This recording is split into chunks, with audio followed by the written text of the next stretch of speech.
কাঁঠাল তোলা কি ডারে এই কাঁঠাল তোলা কি ডারে আমরা ও বাপু তোমাকে হেনি কি কাঁঠাল কি বেচতা নাকি গো? না আমি এত কাঁঠাল খাবো। ও তুমি এত কাঁঠাল কিরাম খাবা নে? দেরি তো পাওয়া যাচ্ছে, এত কাঁঠাল খাওয়া যায় নাই, এ তো বেচতেই হবি। চাচা আমরা তো কাঁঠালের বেচারি, তা কত লি বেচতা নে?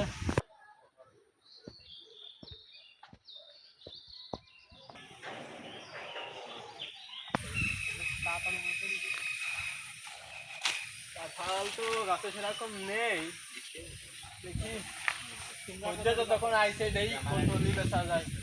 চাচা তাহলে এদিকে কাছে ফাঁকা এসে কথা আছে। চাচা কি দে কিরাম বেচতা?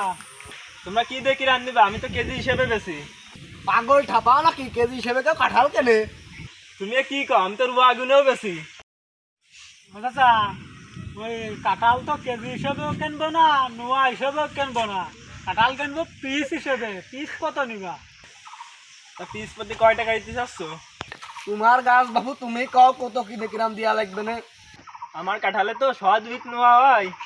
ওই বাবু তুমি রুয়া প্রতি এক ঠাইরই দিয়ে না। চাচা তুমি যে আবার সেই গুড়াই চলে গেলে আবার ঘুরে ফিরে। চাচা আমার কাঁঠাল আমি আসতেই বেচবো, কিন্তু নোয়া আগুন নিয়ে বেচবো। আরে বাপু নিলি না, না নিলে পথ মাফ হয়ে যায়, পথ মাফ হয়ে যাও। সরো সরো তোমার আগুনে কাঁঠাল আমরা নোয়া আগুনে কাঁঠাল। তুমি বেশি বাড়াবো তারপরে ভালো।